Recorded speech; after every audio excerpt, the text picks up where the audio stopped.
Appreciate you joining us this morning. This is Dominion Payroll's ongoing webinar series where we bring you insights and perspective from around the business community to help you navigate today's challenges and rise to meet the opportunities ahead.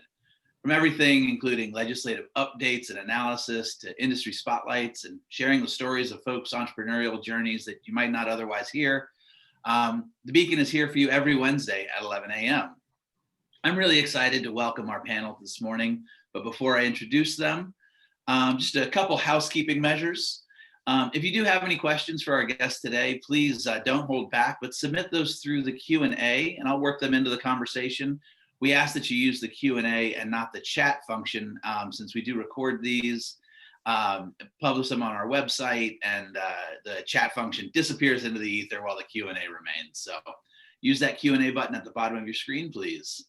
As always, you can find us at dominionpayroll.com for all future webinars and upcoming events. Hit that COVID-19 resource button you see at the top of the page there. You can access all of our resources there on the CARES Act, FFCRA, Emergency FMLA, and all the other alphabet soup that we've grown to know and love in the last several months. We are there for you. And also, if any questions pop in your mind in the middle of the night around HR issues, recent legislation in between, shoot a note to questions@dominionpayroll.com and we'll happily answer that for you. All right, so without further ado, we're going to jump on to today's topic, seasonal work in a COVID economy.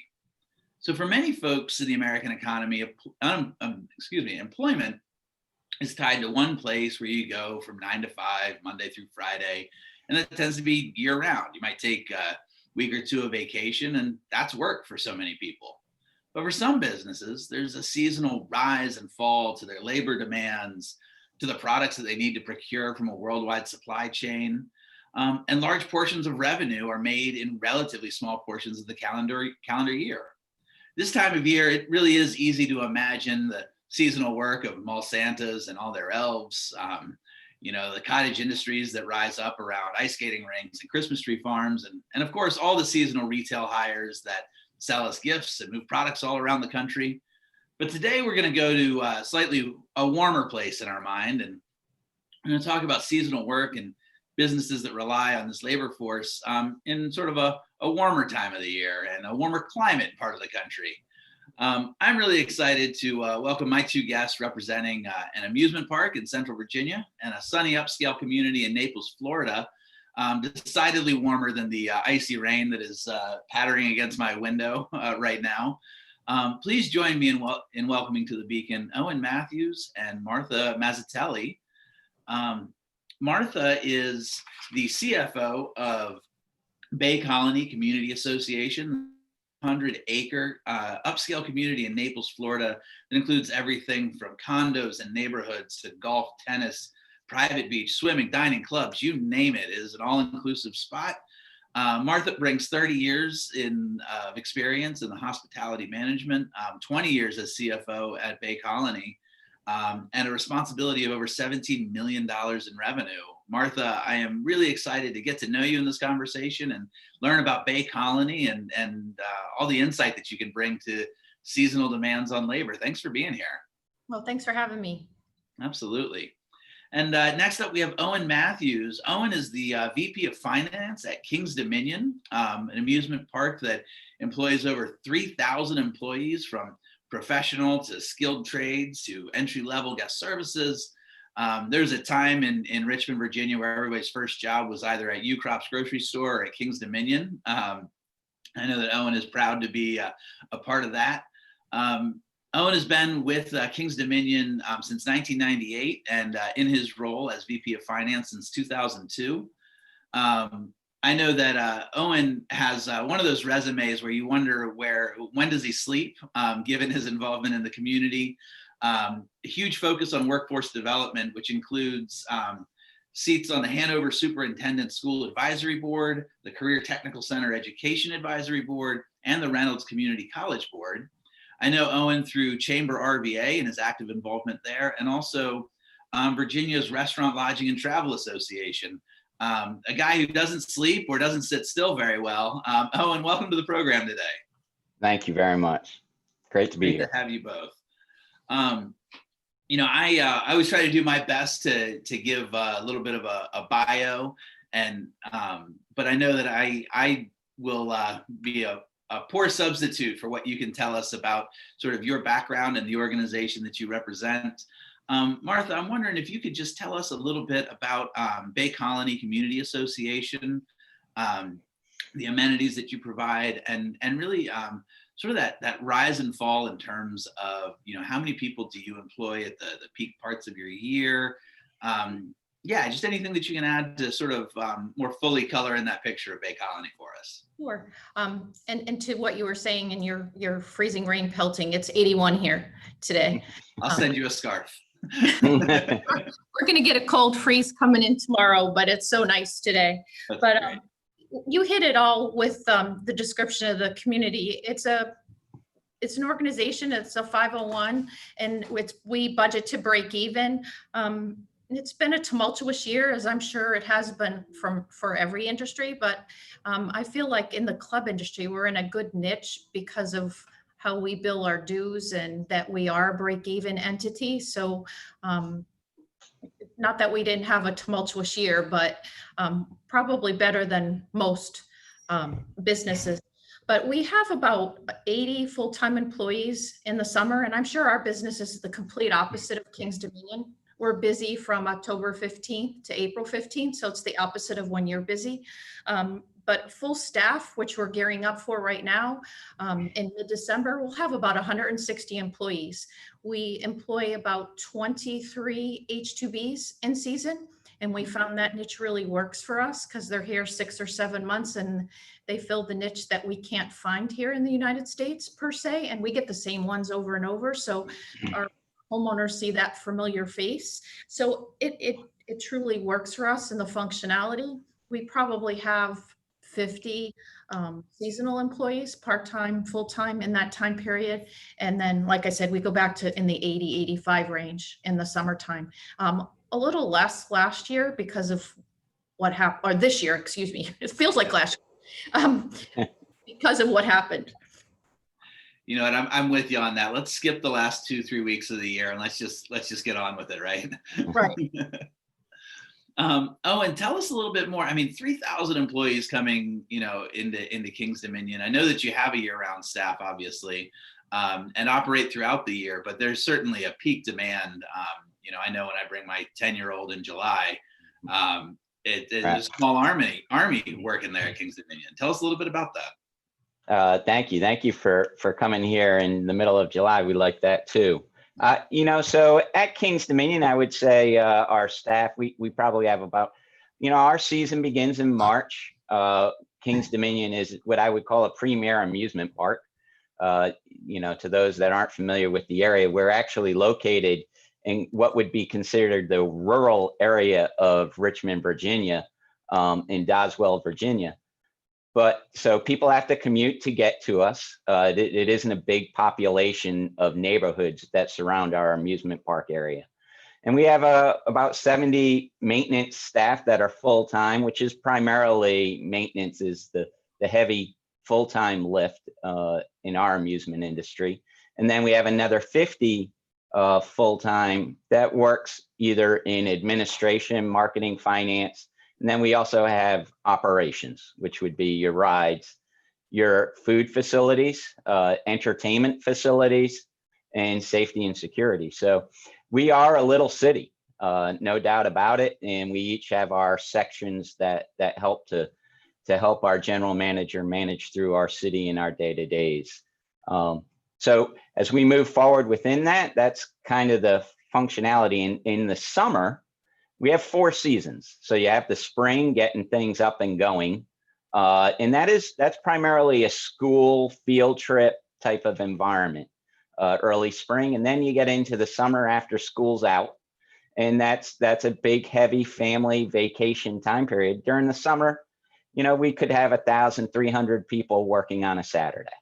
And that's where we scope up. Now, what I will tell you is once that we also have a water park at Kings Dominion called Soak City.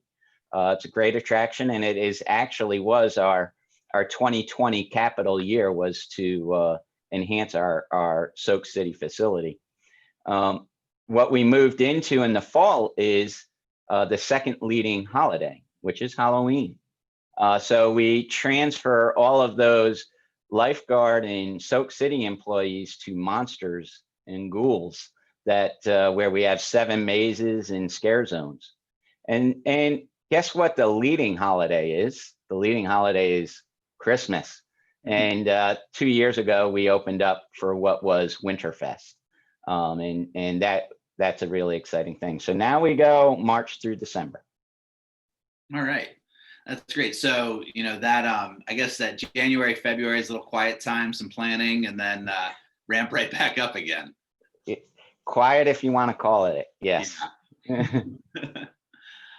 So I want to pose this question to both of you. I mean, obviously there have been, it's been a year full of challenges. I'm not telling anybody something you don't know.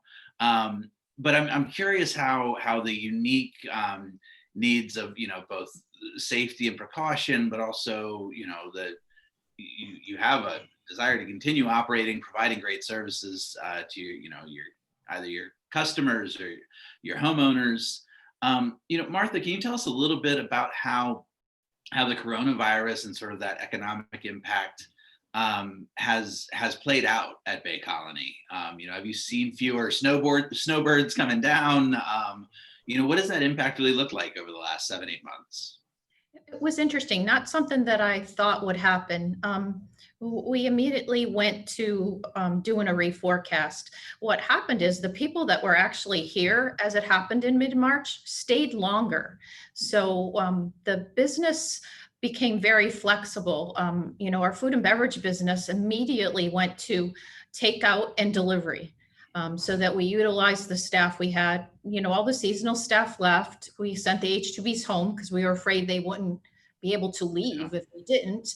And then our business pretty much stayed afloat with the takeout business till, because the governor had shut down Florida for quite a while. And then they, when they opened back up, we opened to 50%.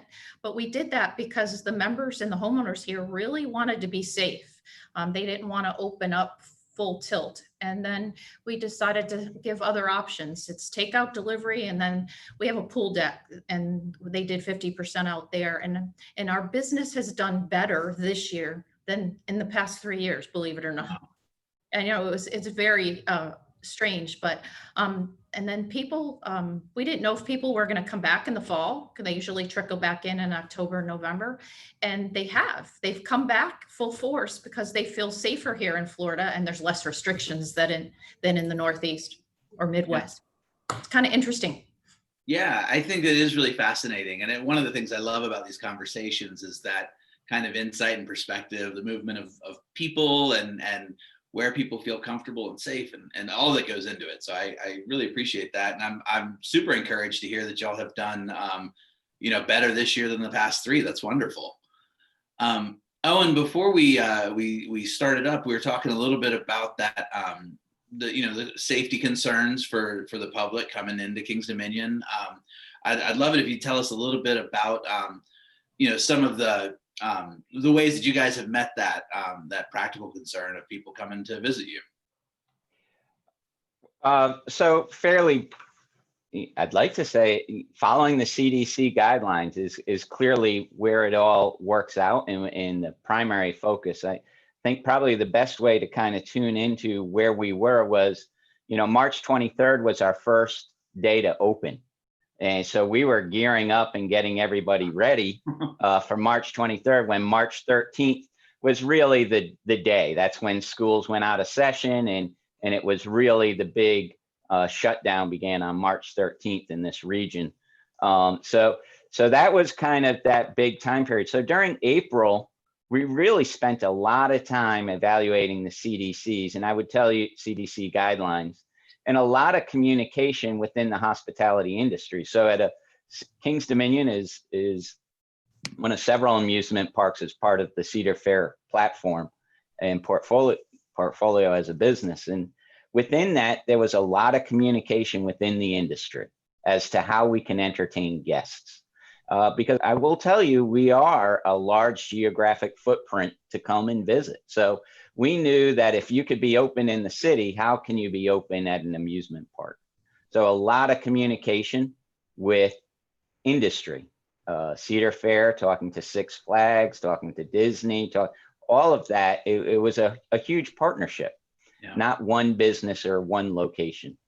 So we follow all of them. We do temperature checks as you come through with actually camera thermal screening.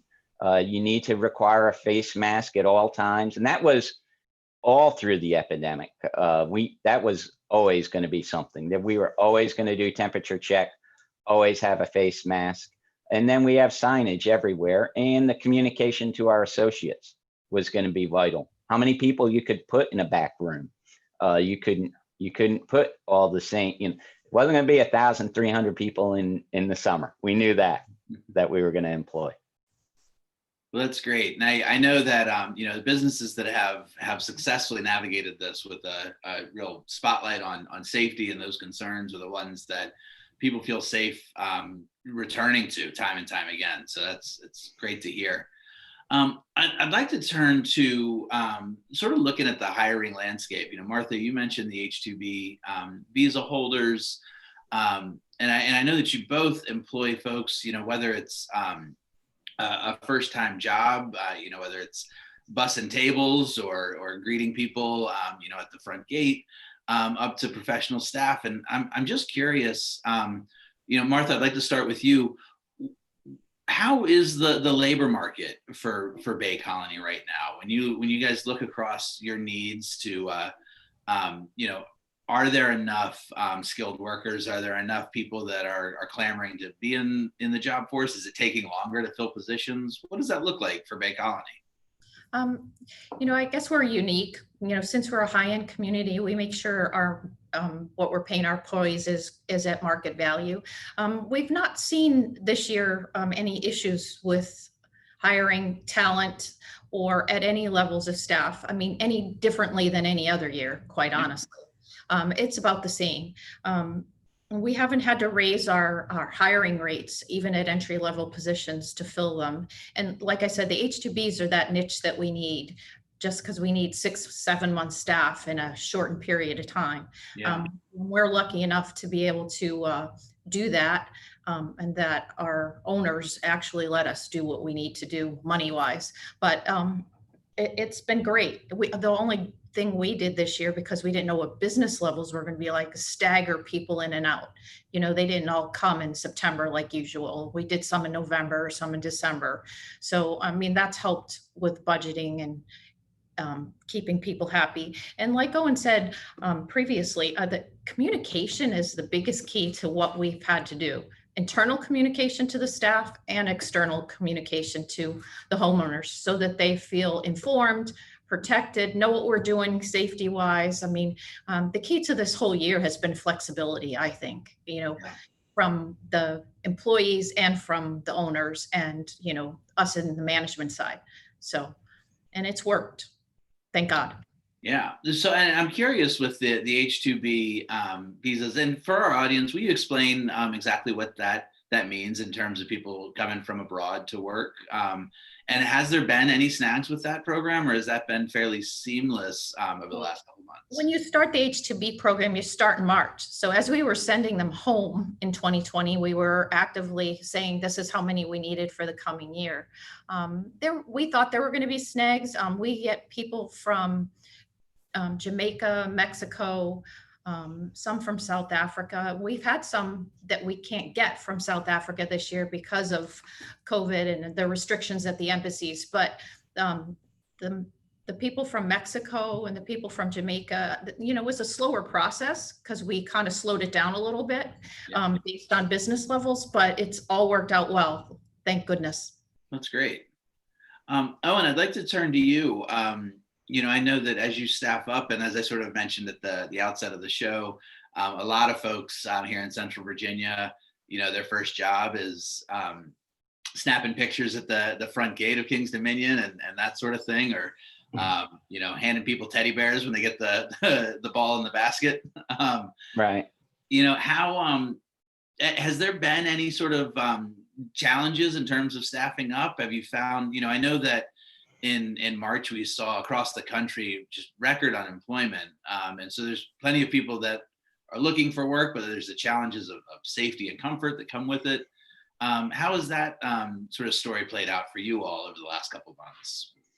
Well, as background, we haven't been able to open until, due to capacity limits, we didn't really entertain opening until November, when the expansion beyond 1,000 people to one area occurred.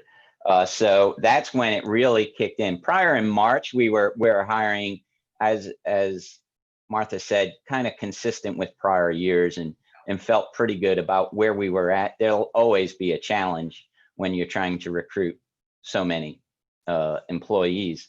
But let's go back to where we were and where we are is I think as we try to recruit for our Taste of Winter event, we needed about 350 seasonal associates. And yes, I would say, it was still difficult to recruit that population or that workforce into King's Dominion. Transportation is an issue, and it'll always be an issue regardless of the economic stability of the country. We got to figure out transportation and how to get people who want employment to their jobs. That's a challenge at all times that we faced. As well as what we learned is people wanted to work again, and then they found out as the epidemic during this latest uptick, then they backed out. So those were some of the challenges that we clearly faced. And again, it's back to the communication and back to the idea that we would not open unless we had the protocols in place to provide a safe environment. And we continue to do that.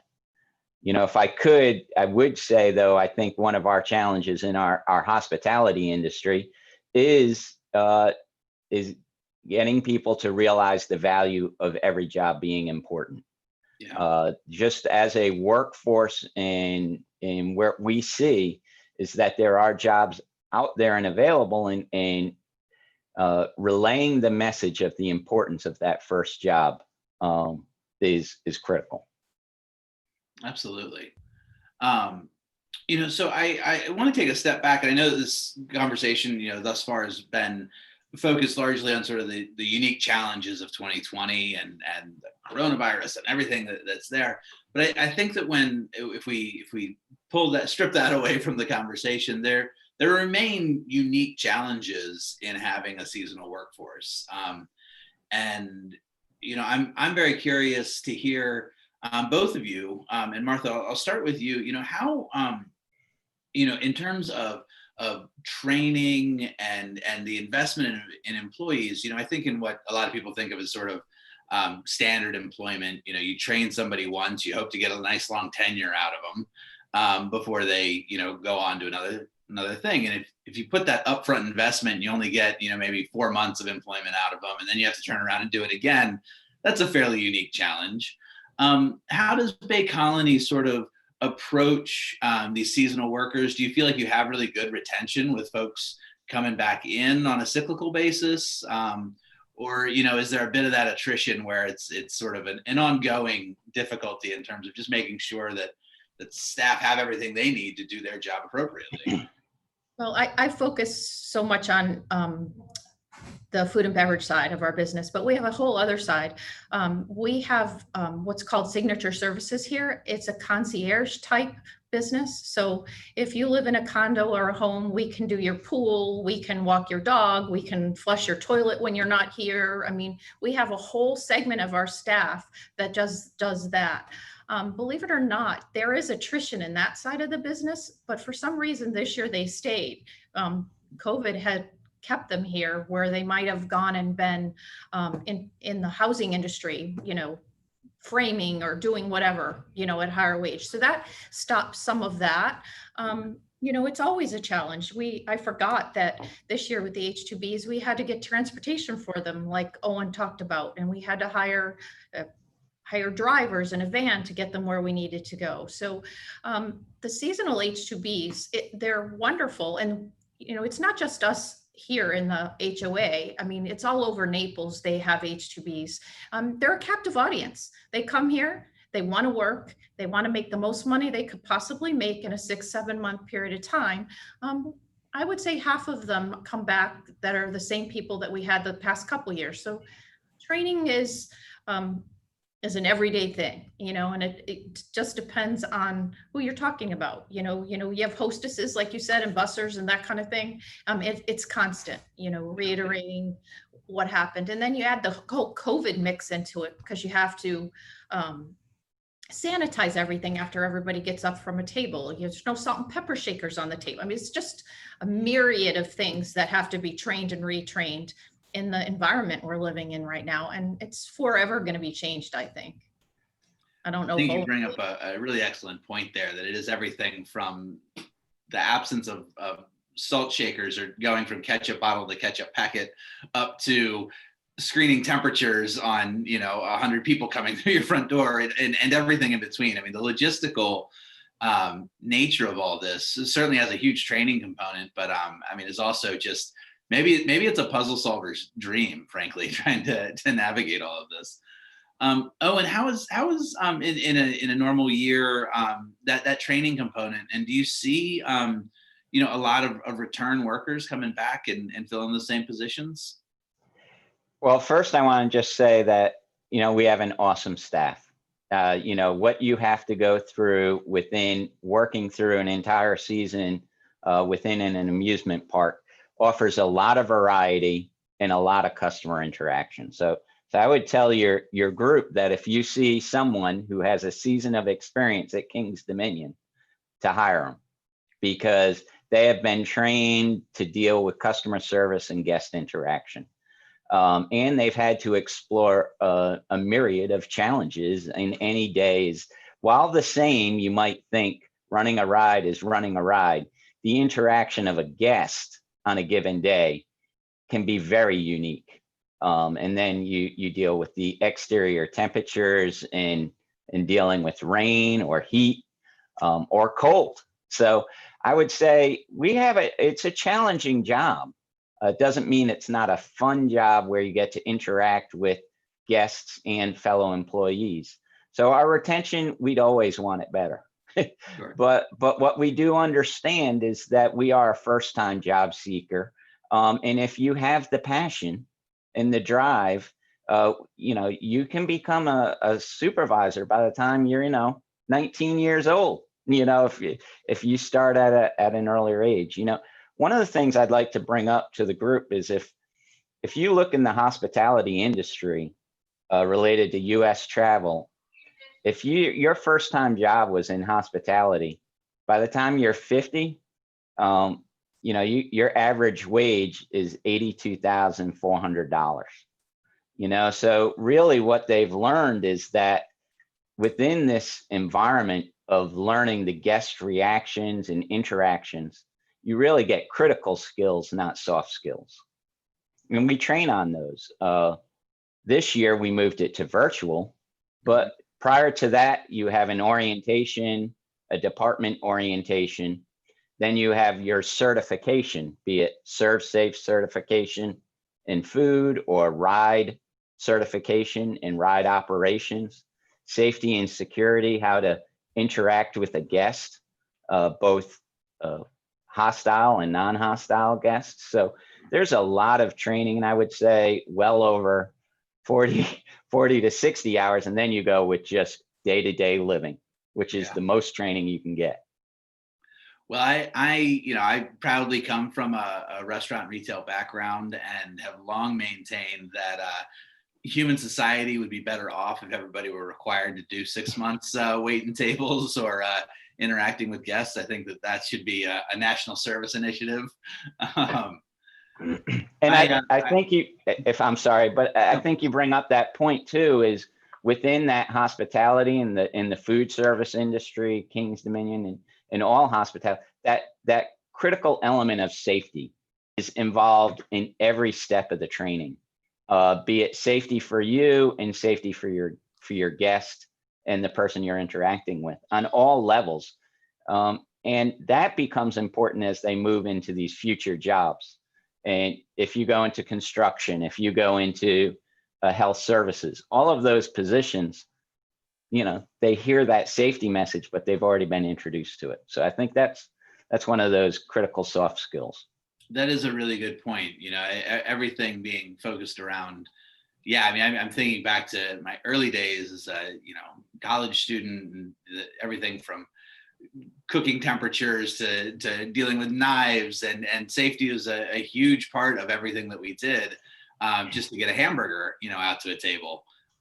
So it's sort of a unique position given our current environment, for this hospitality industry, who has that safety and that concern for guest experience front of mind always. Maybe uniquely positioned to navigate this mess we find ourselves in.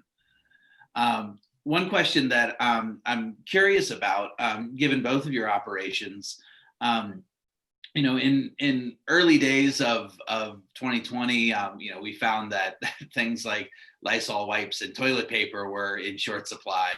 And I feel like every couple of months there's a new item that is missing from the store shelves, and it's replenished eventually. And I'm curious how the supply chain has impacted your operations. Martha, in the restaurants there at Bay Colony, have you guys hit snags? Has it been difficult to source material? Have you found prices have gone weird in certain areas, or has that not been a major impact on your operations? I mean, I work closely with the other managers, but no, I mean, it just got very costly. I mean, it's added another nuance to our business and the costliness. And, we even fog our dining rooms, after every seating, and definitely on the pool deck because they're at the beach. So it just add other layers of, work or side work for what they have to do to get ready for it. And the big thing with us is inside, outside, wearing masks. Who wears them? How long do they wear them? It's hot here. You can only imagine if you were working outside, just like you are at King's Dominion, Owen. Do people wear masks? You can barely breathe with them on. So there's much discussion internally and externally, just even with that alone. So it's just finding the happy medium, really, to make it work for our homeowners as well as for us. Safety for us goes both ways. Sometimes they don't think so. It's more about them than, but we try to reiterate that nicely. I'm curious, have you had any impact on pricing for your guests because of this? Has any of that been passed on? Are you absorbing that? How are you navigating? We really haven't. I've segregated it just so that we could talk about it at a higher level, but with the changes we made immediately in the business, the business absorbed it this year, believe it or not. So we worked it in. Yeah. So no, we're not passing it on. Yeah. And I know, I'm not trying to paint anybody into a corner and saying, yeah, we're jacking up prices. Nobody wants to say that. Nobody wants that. I mean, I'm sure there's facets of, food pricing that went up. I mean, they want the highest quality here because it's a high-end community. And, that they're willing to pay for, but the day-to-day stuff that we had to absorb, just to-go containers, they're so expensive. I mean, if there's anything we had a problem with, maybe that, but but the business level has absorbed all of what we had to do. Thank God. Yeah, that's great. Oh, and I'm curious, I mean, when you talk about running your small city of King's Dominion, I mean, you guys are sourcing material, I can only imagine, from all over the world, given the sort of global nature of supply chains these days, and everything from ketchup packets to, I mean, you name it, large equipment. Right. How is navigating that been for King's Dominion? Well, it was very difficult in that March, April, May, June time period as to where we go and when we go and sourcing it during that time period. So unfortunately, we didn't have the green light. So we had time for the supplies to get here. And they were here by July. So we were ready to go, early July with enough supplies to be able to roll forward, and the prices were higher at the onset than when they are now. I would tell you now our challenge is now we have to look at the dates. You need to be cognitive of how much supplies you purchased and how long is the disinfectant and sanitization. That's probably our next timetable, because we weren't allowed to be open. Well, we weren't open given the capacity restrictions. So within that nature of it, our next level is evaluating exactly what are these dates and how much do we need for the following year. That's our next challenge. It's a rolling challenge, isn't it? Calendar. I have one more thing to add. This is, you're going to laugh at this, but little levity doesn't hurt, right? So coming into the October, November timeframe, all the homeowners come back and we redo their flowers or their, trees or this or that. But the things we're finding that are odd is that our suppliers don't have sod, and they don't have a certain color flowers. So what we're battling is, well, I don't like that color red. I want a different color red. You had the different color red last year. I don't want pink and white, I want purple. And, you can't get that, there's not a selection out there for what's there, as that just gives it what's important in life, the color of your flowers. Right. You know what? I am envious of anybody who is able to be concerned about the color of their flowers, because that means they've got the safety and the stability that comes with that conversation. But that is really an interesting insight. I feel like I'm always sort of observing these things, and lately I've noticed that a type of body wash that I normally get at Kroger has been out for like 5 weeks. I'm just like what was the run on that one product, or what's the story behind that? I think it is interesting that purple flowers, are one of those scarce items right now. It's just something they can control. I mean, that's really what it comes down to. Everybody came back to town, and you can't find toilet paper here. Right. Yeah, it's been a year for the books. Yeah. So I'm curious, as sort of to take a 30,000 foot perspective on seasonal operations and dealing with sort of a rise in hiring and all of that. If some lessons from your operation that you might be able to extrapolate to other folks that are in sort of these niche employment opportunities.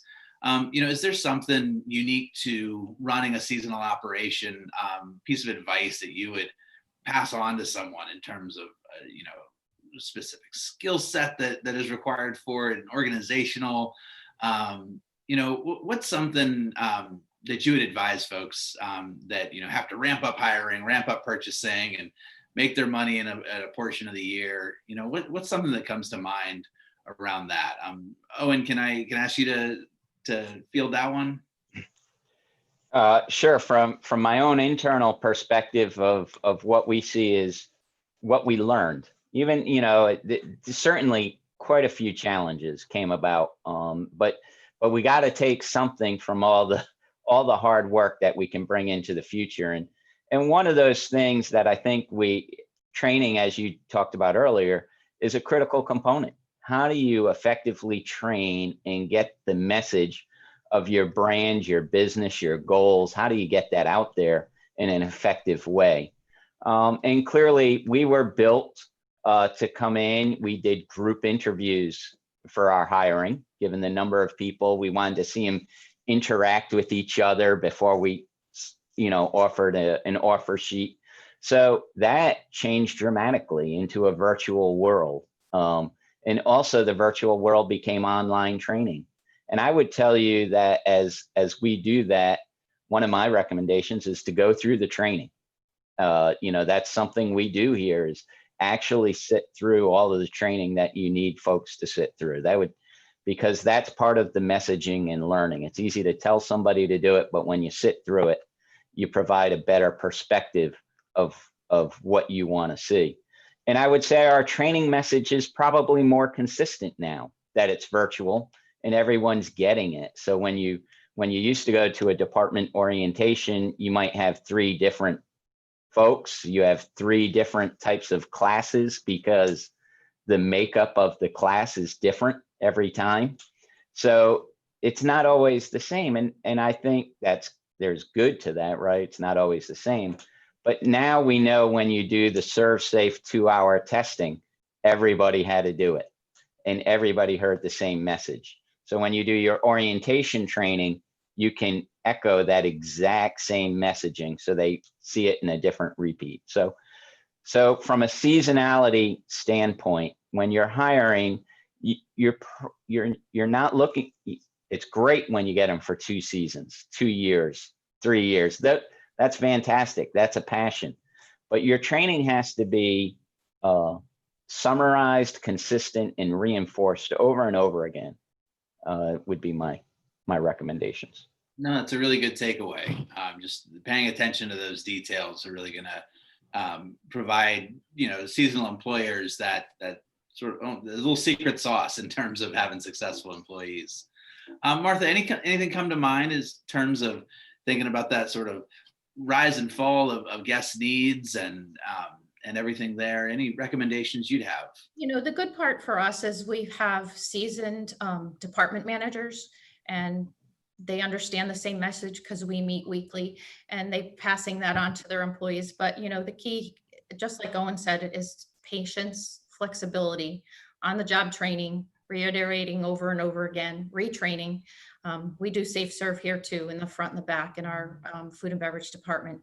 But our consistent management team keeps delivering the consistent message. So that helps us. We're on a much smaller scale than what Owen's doing. He's got a much tougher job, I think. A lot of employees and younger employees. And, I would assume your younger employees, the millennials, it's not just telling, it's showing. It's not just by word, it's by action. And keeping that in mind. For sure. Owen, I wanted to ask you, just sort of given your involvement with sort of the skills pipeline out there, whether it's Hanover Public Schools, Reynolds Community College, all of that, the skills pipeline, that was something that was a hot topic prior to the pandemic. From your perspective out there in the community at Kings Dominion, are we producing enough career-ready folks right now? I just ask you to speak to sort of Central Virginia, but it's a huge topic and maybe one for a whole nother program. But maybe just a summary from your perspective. I think that the first thing I'd bring to light, and this could be a recommendation too out there, is even during this pandemic, is I think lots of us. And I don't care what size your business is, getting the help you want and the help you need when you need them is a challenge.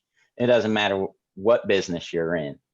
And one of the things that I am interested in is communicating and working with my associations, because it's by doing that you're able to open up avenues to find resources.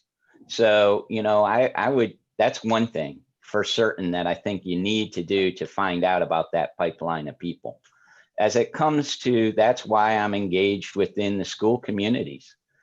They're doing a tremendous amount of work, actually shifting from an environment, say 8 years ago, it was a competition with, say, foreign countries in getting our students to get 4-year degrees. There was a huge push in our educational systems. And guess what? America did good at that. And now you're hearing the dynamic of people looking for skilled services, because we went through a societal change of pushing and pushing and pushing, and we lost touch with a little bit of needing every job is important.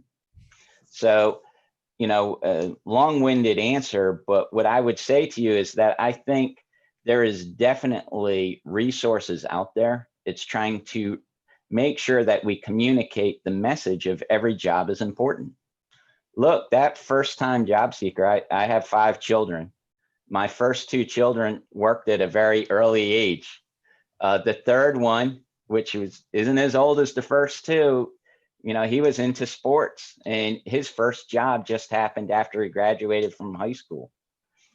So the next 2 boy, I'm going to try to get them to work earlier again. I do think that there is a big challenge to have any business. I don't care what business you're in within who we're speaking with, to reach out to the school communities and find somebody to work in your business at a young age. That would be a tremendous help to all of us. That is a really great call to action. Before I ask the two of you, I love asking my guests on this program to think of the last several months, and I know that in 5 years we'll all sort of tell our pandemic story, and what we did, how we navigated these challenges, and I think organizationally we may be able to point to some positives, whether it's just an interaction with an employee or a guest, where and this isn't some high-level Harvard Business Review business insight that I'm asking for, but just a positive story out of the pandemic. I'll give you a second to just sort of think of that. But I think to summarize a lot of the sort of the key points that we've had here today, Owen, I love your every job is important. I think that is a critical sort of call to arms in terms of how we value work in this country. I think that the key point that both of you brought up is that navigating a challenging time, communication is going to be critical.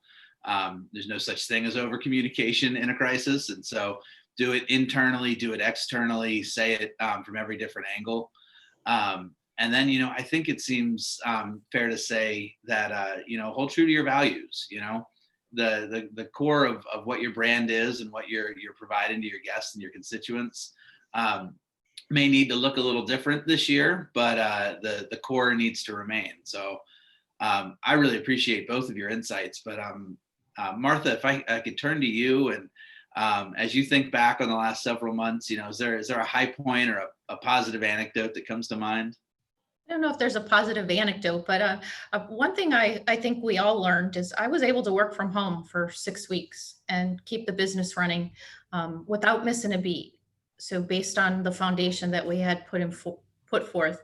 But one thing, I don't know how everybody else feels, but I'm so glad I'm in this niche that I'm in the marketplace.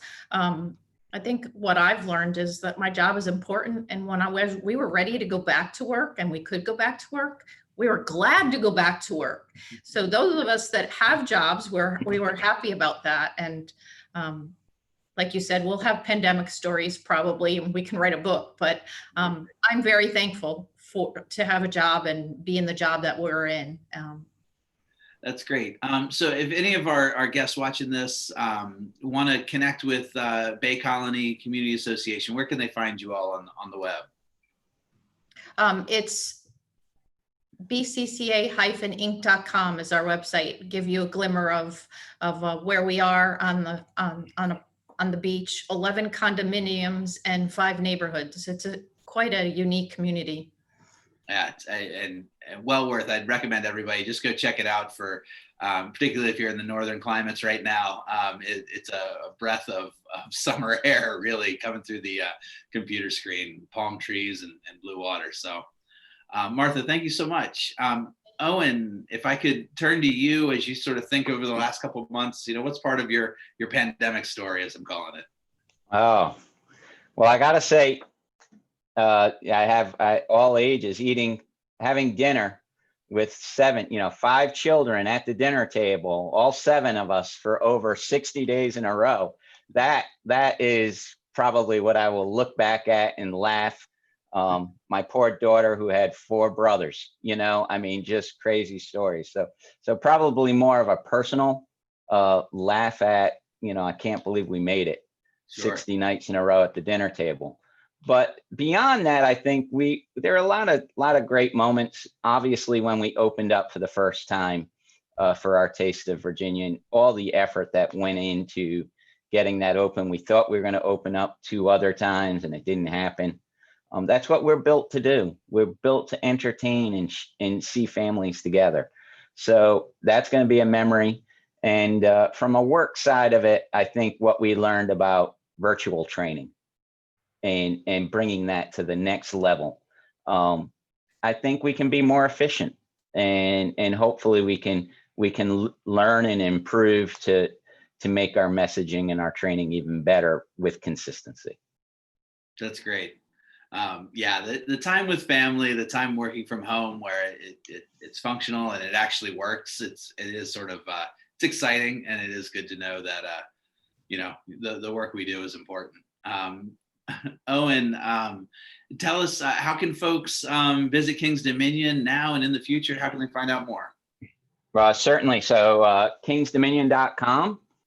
Certainly we are open for another 8 more days through the weekend of Christmas.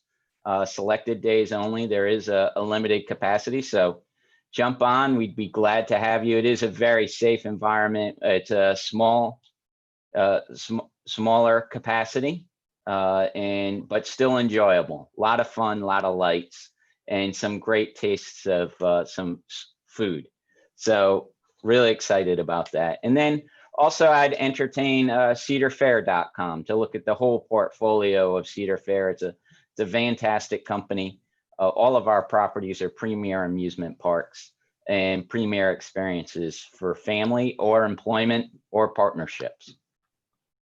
I love it. And that when I was in 7th grade, I saved up my allowance from January until the spring. That was my first big purchase, honestly, that I remember spending something like $35.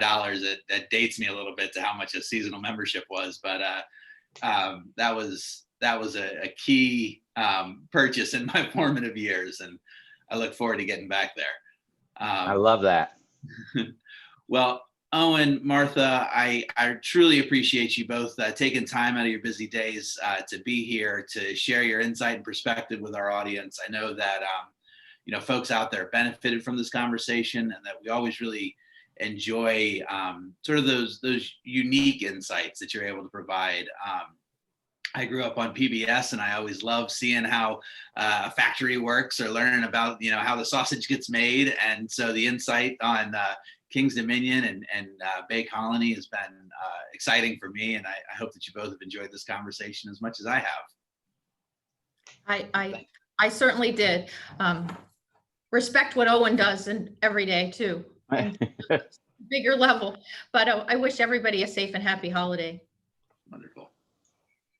Absolutely. Right. Thank you very much. Appreciate being part of the discussion. Absolutely. All right, folks. Well, that brings us to the end of our conversation around seasonal work in the COVID economy. I appreciate you coming out to join us this hour on Wednesday, December 16th. I do hope that you will come join us on Tuesday of next week, where we're going to be taking a look at legislative update. It does look right now, knock on wood, and cross yourself and throw some salt over your shoulder, grab a lucky rabbit's foot and a 4-leaf clover. There may be a stimulus bill coming out of Congress, hopefully by this Friday when the government budget expires. So seems like movement today in Washington, and we'll be bringing you updates on that. Additionally, we're going to be looking at tax agency updates and how to handle the Family First Coronavirus Relief Act, FFCRA, as it is often called, how to handle some of those, the tax implications and the leaves for that. So that'll be Tuesday at 11 a.m. Go to dominionpayroll.com, hit that COVID-19 resource button at the top of the page, and you can register for that webinar. I am also excited to let you all know that next Tuesday is going to be our last webinar series in 2020. Stay tuned to your email and to our website for our January schedule that will be coming out. We're going to take a little time for the holidays, take some deep breaths, and come back recharged for 2021, where we will be bringing you all the great content that you need to run your business, to serve your employees, and navigate what looks like will continue to be a challenging start to the year, but one where there is a light at the end of the tunnel. Until then, I encourage everybody to wash your hands, stay safe.